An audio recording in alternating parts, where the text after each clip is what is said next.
பரமகுருநாதர் சித்தர் கல்யடி பிரம்மம் சமாதி நிலையம் தை மாதம் 21/1/1941 விசாக நட்சத்திரம் கா. புதுப்பட்டி வடமதுரை அருகில் தை 8 வடமதுரை திண்டுக்கல்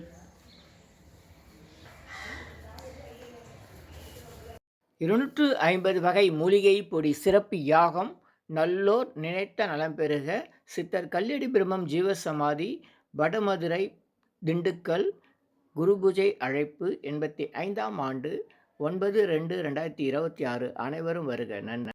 திண்டுக்கல் மாவட்டம் வடமதுரை புதுப்பட்டி கிராமத்தில் அருள்மிகு சித்தர் கல்யடி பிரம்மம் ஜீவசமாதி அமைந்துள்ளது. அனைவரும் வருக. நல்லோர் நினைத்த நலம் பெறுக. நன்றி.